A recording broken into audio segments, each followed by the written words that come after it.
सूरज सिंह अपने रजवार खानदान के आखिरी वंशज थे। पैसों की कोई कमी नहीं थी, इसलिए वे अपना सारा समय शहर जाकर मौज मस्ती करने में ही बिताया करते थे।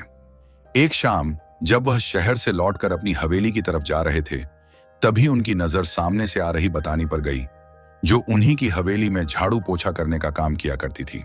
बतानी को देखते ही सूरज सिंह ने अपना नाड़ा डीला छोड़ दिया और बतानी का रास्ता रोककर खड़े हो गए। अब इससे पहले कि बतानी कुछ कह पाती, सूरज सिंह उसे जबरदस्ती खींचते हुए अपने साथ पास की एक झाड़ी में ले गए।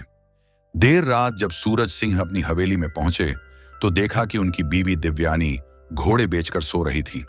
दरअसल कुछ वर्षों पहले जब सूरज सिंह अपनी आग बुझाने जीबी रोड गए थे, तब वहां उनकी मुलाकात कोठे में काम कर रही दिव्यानी से हुई थी।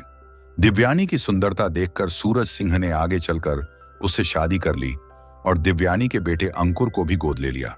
हालांकि एक रजवार खानदान में शादी होने के बावजूद भी दिव्यानी की जिंदगी किसी नर्क से कम नहीं थी। सूरज सिंह हर दूसरे तीसरे दिन दिव्यानी को उसके बीते कल के बारे में याद दिलाकर उसे अपमानित करने में लगे रहते थे। इन्हीं सब बातों से तंग आकर दिव्यानी ने अपने बेटे अंकुर को पढ़ाई के बहाने इंग्लैंड भेजने की पूरी तैयारी कर ली थी, ताकि अंकुर इस खोखले रजवार खानदान से निकलकर आगे कुछ कर सके। पर अंकुर अपनी मां को अकेले छोड़कर इंग्लैंड नहीं जाना चाहता था।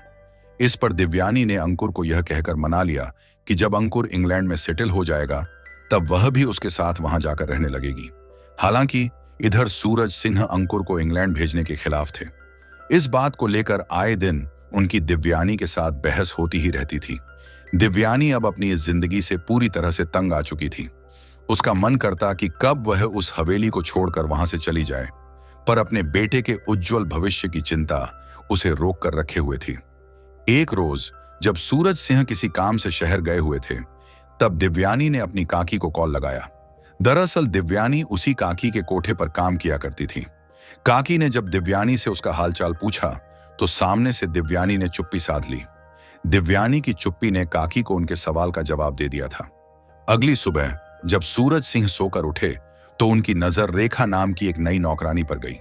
पिछली नौकरानी बतानी सूरज सिंह के अत्याचारों से तंग आकर मायके जाने के बहाने से काम छोड़ दिया था। खैर, अब सूरज सिंह की नजर रेखा पर जमी हुई थी। अब वह हर वक्त रेखा को काम करते हुए ताड़ने में लगे रहते। कहीं ना कहीं सूरज सिंह की आंखों में हवस की चिंगारी एक बार फिर से जलने लगी थी। इधर रेखा एक बहुत ही भोली भाली लड़की थी। उसे सही और गलत की उतनी पहचान भी नहीं थी। इसी बात का फायदा उठाते हुए सूरज सिंह उसे कभी कभार यहां वहां छू दिया करते थे, पर रेखा ने कभी उस बात पर ध्यान नहीं दिया। एक शाम सूरज सिंह ने रेखा को पैर दबाने के बहाने से अपने पास बुलाया और उसे अपनी चिकनी चुपड़ी बातों में फंसाना शुरू किया। बेचारी रेखा सूरज सिंह के फेंके हुए जाल में किसी मासूम पंछी की तरह बस फंसती ही जा रही थी। मौका देखकर सूरज सिंह ने जबरदस्ती अपनी बोतल से रेखा को शराब के 2 घूंट भी पिला दिए। अब कुछ ही देर में रेखा ने अपना होशो हवास खो दिया। सूरज सिंह भी मौके की नजाकत को समझते हुए रेखा की ओर बढ़ने लगे, पर तभी अंकुर वहां आ गया, जिस वजह से सूरज सिंह को अपना कार्यक्रम वहीं बीच में ही रोककर वहां से जाना पड़ा।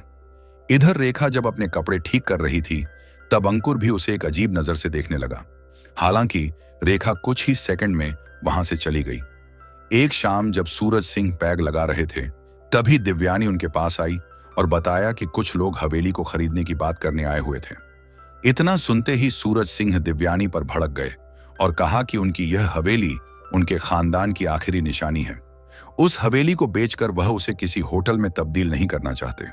दूसरी तरफ सूरज सिंह किसी सरकारी टेंडर को हासिल करने में लगे हुए थे, जिस वजह से वह हर रोज कलेक्टर से मिलने शहर जाते रहते। मजे की बात तो यह है कि कलेक्टर की मां किसी जमाने में सूरज सिंह की हवेली में गोबर उठाने का काम किया करती थी। शायद उसी बात को लेकर कलेक्टर सूरज सिंह को लगातार इग्नोर कर रहा था। हमेशा की तरह एक बार फिर कलेक्टर से मुंह की खाने के बाद सूरज सिंह शराब के नशे में धुत अपनी हवेली में लौटे। इधर सोने का बहाना कर रही दिव्यानी को उनके आने का पता चल चुका था। कुछ ही मिनटों बाद उसे रेखा के हंसने की आवाज आई। उस आवाज को सुनकर दिव्यानी के चेहरे पर भी एक मुस्कुराहट छा गई। कुछ ही मिनटों के बाद रेखा के दर्द से भरी कराहने की आवाज पूरी हवेली में गूंज गई। उस आवाज को सुनकर दिव्यानी की आंखें चमक गईं। दरअसल कुछ हफ्तों पहले जब दिव्यानी ने अपनी काकी को कॉल किया था, तब काकी ने उसे कोठे में काम कर रही एक जवान लड़की के बारे में बताया था, जिसे किसी कस्टमर के जरिए एचआईवी की बीमारी लग गई थी। वो लड़की और कोई नहीं बल्कि रेखा ही थी। दिव्यानी को जब रेखा की उस बीमारी के बारे में पता चला तो उसने उसी वक्त रेखा को अपनी हवेली में काम पर रख लिया ताकि सूरज सिंह की नजर रेखा पर पड़े। दरअसल दिव्यानी ने सूरज सिंह से बदला लेने के लिए ही रेखा को हवेली में काम पर लगाया था। उसे पता था कि आज नहीं तो कल सूरज सिंह रेखा को भी अपने लपेटे में ले ही लेगा, और जैसे ही सूरज सिंह की एचआईवी के कारण मौत होगी, वैसे ही वह उस हवेली को बेचकर अपने बेटे अंकुर के साथ हमेशा के लिए इंग्लैंड चली जाएगी। अपने प्लान को सही तरीके से कामयाब होता देख दिव्यानी की खुशी का तो कोई ठिकाना ही नहीं रहा। तभी उसे किसी के गिरने की आवाज आई। पलटकर देखने पर पता चला कि सूरज सिंह शराब के नशे में धुत होने के कारण बाहर बरामदे में ही गिर पड़े थे।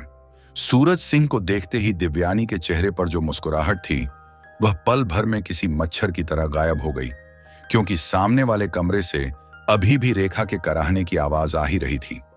दिव्यानी को समझते देर न लगी कि अंदर जो रेखा के साथ कमरे में है वह कोई और नहीं बल्कि उसका खुद का बेटा अंकुर ही है।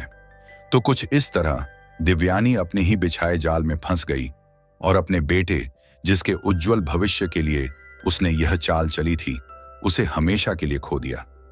वैसे आपको क्या लगता है, क्या दिव्यानी के साथ जो हुआ वह सही था या गलत? हमें कमेंट करके जरूर बताएं। हमारे चैनल के बाकी वीडियोस को भी एक बार जरूर से चेकआउट करें।